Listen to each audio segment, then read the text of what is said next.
हमें कृतार्थ करने के लिए। केंद्रीय मंत्रिमंडल के मेरे साथी, संसद में मेरे अन्य वरिष्ठ सहयोगीगण, विभिन्न राजनीतिक दलों के सम्मानित साथी, अन्य महानुभाव, देवी और सज्जनों, देश के अलग अलग हिस्सों में आज त्योहारों और उत्सवों का अवसर है। आज बैसाखी है, बोहाग बिहू है, आज से ओडिया नववर्ष भी शुरू हो रहा है। हमारे तमिलनाडु के भाई बहन भी नए वर्ष का स्वागत कर रहे हैं। मैं उन्हें पुत्तांड की बधाई देता हूं। इसके अलावा भी कई क्षेत्रों में नववर्ष शुरू हो रहा है, अनेक पर्व मनाए जा रहे हैं। मैं समस्त देशवासियों को सभी पर्वों की बहुत बहुत बधाई देता हूं। आप सभी को भगवान महावीर जयंती की भी बहुत बहुत शुभकामनाएं। साथियों, आज का ये अवसर दो अन्य कारणों से और विशेष हो गया है। आज पूरा देश बाबा साहब भीमराव अंबेडकर को उनकी जयंती पर आदरपूर्वक, श्रद्धापूर्वक याद कर रहा है। बाबा साहब जिस संविधान के मुख्य शिल्पकार रहे, उस संविधान ने हमें संसदीय प्रणाली का आधार दिया। इस संसदीय प्रणाली का प्रमुख दायित्व देश के प्रधानमंत्री का पद रहा है। ये मेरा सौभाग्य है कि आज मुझे प्रधानमंत्री संग्रहालय देश को समर्पित करने का अवसर मिला है। ऐसे समय में जब देश अपनी आजादी के 75 वर्ष का पर्व, आजादी का अमृत महोत्सव मना रहा है, तब ये म्यूजियम एक भव्य प्रेरणा बनकर आया है। इन 75 वर्षों में देश ने अनेक गौरवमय पल देखे हैं। इतिहास के झरोखे में इन पलों का जो महत्व है वह अतुलनीय है। ऐसे बहुत से पलों की झलक प्रधानमंत्री संग्रहालय में भी देखने को मिलेगी। मैं सभी देशवासियों को बहुत बहुत बधाई देता हूं। थोड़ी देर पहले इस प्रोजेक्ट से जुड़े सभी साथियों से मिलने का भी मुझे अवसर मिला। सभी लोगों ने बहुत प्रशंसनीय काम किया है। इसके लिए पूरी टीम को मैं बधाई देता हूं।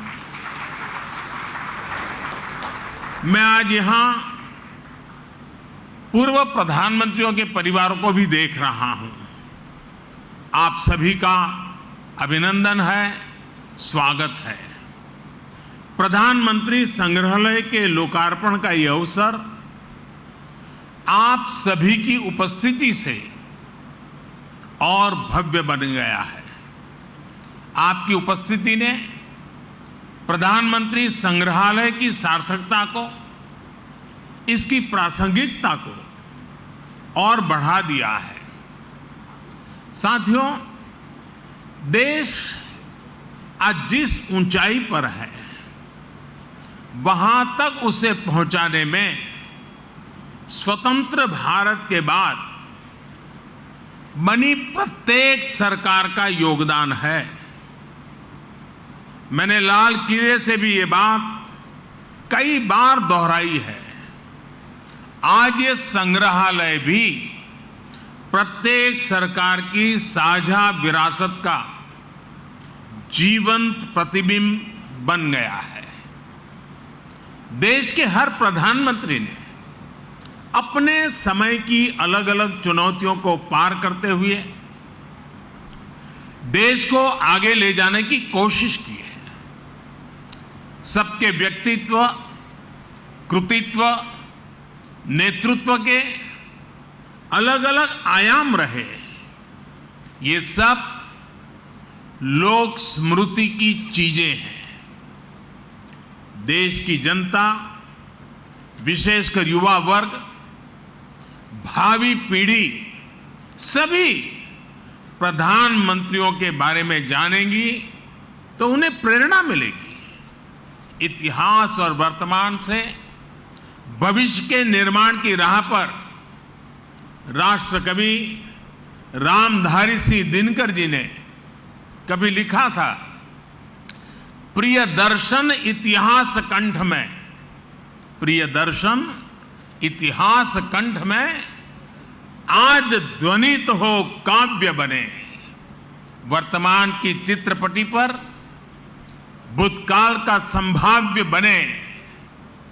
भाव ये कि हमारी सांस्कृतिक चेतना में जो गौरवशाली अतीत समाहित है वो काव्य में बदलकर गूंजे। इस देश का संपन्न इतिहास हम वर्तमान पटल पर भी संभव कर सकें। आने वाले 25 वर्ष आजादी का ये अमृत काल देश के लिए बहुत अहम है। मुझे विश्वास है कि ये नवनिर्मित प्रधानमंत्री संग्रहालय भविष्य के निर्माण का भी एक ऊर्जा केंद्र बनेगा। अलग अलग दौर में लीडरशिप की क्या चुनौतियां रही, कैसे उनसे निपटा गया, इसको लेकर भी भावी पीढ़ी के लिए ये एक बड़ी प्रेरणा का माध्यम बनेगा। यहां प्रधानमंत्रियों से संबंधित दुर्लभ तस्वीरें, भाषण, साक्षात्कार, मूल लेखन जैसी स्मरणीय वस्तुएं रखी गई हैं। साथियों, सार्वजनिक जीवन में जो लोग उच्च पदों पर रहते हैं, जब हम उनके जीवन पर दृष्टि डालते हैं तो ये भी एक तरह से इतिहास का अवलोकन करना ही होता है। उनके जीवन की घटनाएं, उनके सामने आई चुनौतियां, उनके फैसले बहुत कुछ सिखाते हैं। यानी एक तरह से उनका जीवन चल रहा होता है और साथ साथ इतिहास का निर्माण भी होता चलता है। इस जीवन को पढ़ना इतिहास के अध्ययन की तरह है। इस म्यूजियम से स्वतंत्र भारत का इतिहास जाना जा सकेगा। हमने कुछ साल पहले ही संविधान दिवस मनाने की शुरुआत कर राष्ट्रीय चेतना जगाने की तरफ अहम कदम उठाया है। ये उसी दिशा में एक और महत्वपूर्ण पड़ाव है।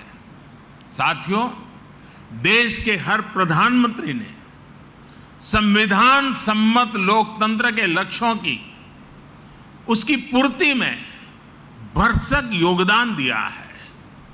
उन्हें स्मरण करना, स्वतंत्र भारत की यात्रा को जानना है। यहां आने वाले लोग देश के पूर्व प्रधानमंत्रियों के योगदान से रूबरू होंगे। उनकी पृष्ठभूमि, उनके संघर्ष, सृजन को जानेंगे। भावी पीढ़ी को ये भी सीख मिलेगी कि हमारे लोकतांत्रिक देश में किस किस पृष्ठभूमि से आकर अलग अलग प्रधानमंत्री बनते रहे। ये हम भारतवासियों के लिए बहुत गौरव की बात है कि हमारे ज्यादातर प्रधानमंत्री बहुत ही साधारण परिवार से रहे हैं। सुदूर देहात से आकर, एकदम गरीब परिवार से आकर, किसान परिवार से आकर भी प्रधानमंत्री पद पर पहुंचना भारतीय लोकतंत्र की महान परंपराओं के प्रति विश्वास को दृढ़ करता है। ये देश को, युवाओं को भी विश्वास देता है कि भारत की लोकतांत्रिक व्यवस्था में सामान्य परिवार में जन्म लाने वाला व्यक्ति भी शीर्षतम पदों पर पहुंच सकता है। साथियों, इस संग्रहालय में जितना अतीत है उतना ही भविष्य भी है। यह संग्रहालय देश के लोगों को बीते समय की यात्रा करवाते हुए नई दिशा, नए रूप में भारत की विकास यात्रा पर ले जाएगा। एक ऐसी यात्रा जहां पर आप एक नए भारत के सपने को प्रगति के पथ पर आगे बढ़ते हुए निकट से देख सकेंगे। इस बिल्डिंग में 40 से अधिक गैलरियां हैं और लगभग 4000 लोगों के एक साथ भ्रमण की व्यवस्था है। वर्चुअल रियलिटी, रोबोट्स और दूसरी आधुनिक टेक्नोलॉजी के माध्यम से तेजी से बदल रहे भारत की तस्वीर ये संग्रहालय दुनिया को दिखाएगा। ये टेक्नोलॉजी के माध्यम से ऐसा अनुभव देगा जैसे हम वाकई उसी दौर में जी रहे हैं। उन्हीं प्रधानमंत्रियों के साथ सेल्फी ले रहे हैं, उनसे संवाद कर रहे हैं। साथियों, हमें अपने युवा साथियों को इस म्यूजियम में आने के लिए अधिक से अधिक प्रोत्साहित करना चाहिए। ये म्यूजियम उनके अनुभवों को और विस्तार देगा। हमारे युवा सक्षम है और उनमें देश को नई ऊंचाइयों तक ले जाने की क्षमता है। वे अपने देश के बारे में, स्वतंत्र भारत के महत्वपूर्ण अवसरों के बारे में जितना अधिक जानेंगे, समझेंगे, उतना ही वो सटीक फैसले लेने में सक्षम भी बनेंगे। ये संग्रहालय आने वाली पीढ़ियों के लिए ज्ञान का, विचार का, अनुभवों का एक द्वार खोलने का काम करेगा। यहां आकर उन्हें जो जानकारी मिलेगी, जिन तथ्यों से वो परिचित होंगे, वो उन्हें भविष्य के निर्णय लेने में मदद करेगी। इतिहास के जो विद्यार्थी रिसर्च करना चाहते हैं, उन्हें भी यहां आकर बहुत लाभ होगा। साथियों, भारत लोकतंत्र की जननी है, मदर ऑफ डेमोक्रेसी है। भारत के लोकतंत्र की बड़ी विशेषता ये भी है कि समय के साथ इसमें निरंतर बदलाव आता रहा है। हर युग में, हर पीढ़ी में लोकतंत्र को और आधुनिक बनाने और अधिक सशक्त करने का निरंतर प्रयास हुआ है। समय के साथ जिस तरह कई बार समाज में कुछ कमियां गर कर जाती हैं, वैसे ही लोकतंत्र के सामने भी समय समय पर चुनौतियां आती रही हैं। इन कमियों को दूर करते रहना, खुद को परिष्कृत करते रहना भारतीय लोकतंत्र की खूबी है और इसमें हर किसी ने अपना योगदान दिया है। एकाध दो अफवाह छोड़ दें तो हमारे यहां लोकतंत्र को लोकतांत्रिक तरीके से मजबूत करने की गौरवशाली परंपरा रही है। इतिहास, इसलिए हमारा भी ये दायित्व है कि अपने प्रयासों से हम लोकतंत्र को और ज्यादा मजबूत करते रहें। आज जो भी चुनौतियां हमारे लोकतंत्र के सामने है। समय के साथ जो भी कमियां घर कर गई हैं, उन्हें दूर करते हुए हम आगे बढ़े। ये लोकतंत्र की भी इससे हमसे अपेक्षा है और देश की भी हम सभी से अपेक्षा है। आज का यह ऐतिहासिक अवसर लोकतंत्र को सशक्त और समृद्ध करने के संकल्प को दोहराने का भी एक बेहतरीन अवसर है। हमारे भारत में विभिन्न विचारों, विभिन्न परंपराओं का समावेश होता रहा है और हमारा लोकतंत्र हमें ये बात सिखाता है कि कोई एक विचार ही उत्तम हो ये जरूरी नहीं है। हम तो उस सभ्यता से पले बड़े हैं जिसमें कहा जाता है आनो भद्राः कृतवो यन्तु विश्वतः, यानी हर तरफ से नेक विचार हमारे पास आए। हमारा लोकतंत्र हमें प्रेरणा देता है नवीनता को स्वीकारने की, नए विचारों को स्वीकारने की।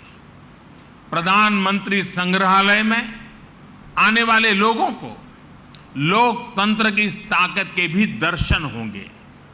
विचारों को लेकर सहमति, असहमति हो सकती है, अलग अलग राजनीतिक धाराएं हो सकती हैं, लेकिन लोकतंत्र में सबका ध्येय एक ही होता है, देश का विकास। इसलिए ये म्यूजियम सिर्फ प्रधानमंत्रियों की उपलब्धियां, उनके योगदान तक सीमित नहीं है। ये हर विषम परिस्थितियों के बावजूद देश में गहरे होते लोकतंत्र, हमारी संस्कृति में हजारों वर्षों से फले फूले लोकतांत्रिक संस्कारों की मजबूती और संविधान के प्रति सशक्त होती आस्था का भी प्रतीक है।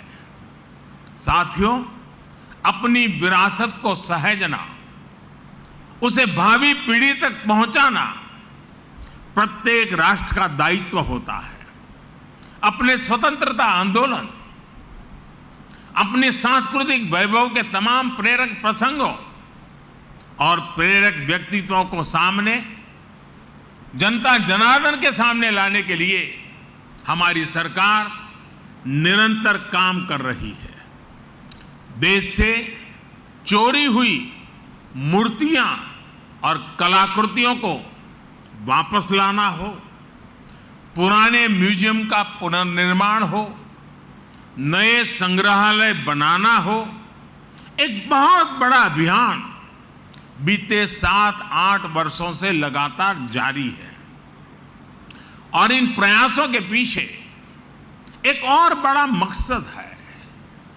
जब हमारी नौजवान पीढ़ी ये जीवन प्रतीक देखती है तो उसे तथ्य का भी बोध होता है और सत्य का भी बोध होता है। जब कोई जलियांवाला बाग स्मारक को देखता है तो उसे उस आजादी के महत्व का पता चलता है जिसका वो आज आनंद ले रहा है। जब कोई आदिवासी स्वतंत्रता सेनानी संग्रहालय देखता है तो उन्हें पता चलता है कि आजादी के लड़ाई में दूर सुदूर जंगलों में रहने वाले हमारे आदिवासी भाई बहनों ने कैसे हर क्षेत्र का योगदान रहा, हर वर्ग ने अपना सर्वस्व न्योछावर किया।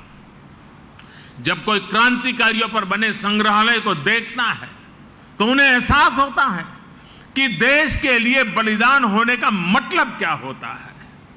यह हमारी सरकार का सौभाग्य है कि हां, दिल्ली में हमने बाबा साहब की महापरिनिर्वाण स्थली अलीपुर रोड पर बाबा साहब मेमोरियल का निर्माण करवाया है। बाबा साहब आंबेडकर के जो पंच तीर्थ विकसित किए गए हैं वो सामाजिक न्याय और अटूट राष्ट्र निष्ठा के लिए प्रेरणा के केंद्र है। साथियों, यह प्रधानमंत्री संग्रहालय भी लोगों द्वारा चुने गए प्रधानमंत्रियों की विरासत को प्रदर्शित करके सबका प्रयास की भावना का उत्सव मनाता है। इसका जो लोगो है उस पर भी आप सबका जरूर ध्यान होगा। प्रधानमंत्री संग्रहालय का लोगो कुछ इस तरह का है कि उसमें कोटि कोटि भारतीयों के हाथ चक्र को थामे हुए हैं। ये चक्र 24 घंटे निरंतरता का प्रतीक है, समृद्धि के संकल्प के लिए परिश्रम का प्रतीक है। यही वो प्रण है, यही तो वो चेतना है, यही वो ताकत है जो आने वाले 25 वर्षों में भारत के विकास को परिभाषित करने वाली है। साथियों, भारत के इतिहास की महानता से, भारत के समृद्धि काल से हम सभी परिचित रहे हैं। हमें इसका हमेशा बहुत गर्व भी रहा है। भारत की विरासत से और भारत के वर्तमान से विश्व सही रूप में परिचित हो, ये भी उतना ही आवश्यक है। आज जब एक नया वर्ल्ड ऑर्डर उभर रहा है, विश्व भारत को एक आशा और विश्वास भरी नजरों से देख रहा है, तो भारत को भी हर पल नई ऊंचाई पर पहुंचने के लिए अपने प्रयास बढ़ाने होंगे। और ऐसे समय में आजादी के बाद के ये 75 वर्ष भारत के प्रधानमंत्रियों का कार्यकाल, ये प्रधानमंत्री संग्रहालय हमें निरंतर प्रेरणा देगा। ये संग्रहालय हमारे भीतर भारत के लिए बड़े संकल्पों का बीज बोने का सामर्थ्य रखता है। ये संग्रहालय भारत के भविष्य को बनाने वाले युवाओं में कुछ कर गुजरने की भावना पैदा करेगा। आने वाले समय में यहां जो भी नाम जुड़ेंगे, उनके जो भी काम जुड़ेंगे, उनमें हम सभी एक विकसित भारत के सपने को साकार होने का सुकून ढूंढ पाएंगे। इसके लिए आज मेहनत करने का समय है। आजादी का यह अमृतकाल एकजुट, एक निष्ठ प्रयासों का है। देशवासियों से मेरा आग्रह है कि आप खुद भी आएं और अपने बच्चों को भी इस म्यूजियम का दर्शन कराने जरूर लाएं। इसी आमंत्रण के साथ, इसी आग्रह के साथ एक बार फिर प्रधानमंत्री संग्रहालय की बहुत बहुत बधाई देता हूं। धन्यवाद। बहुत बहुत धन्यवाद माननीय प्रधानमंत्री जी, आपके संदेश का और देशवासियों को ये नायाब सौगात देने का। इतिहास का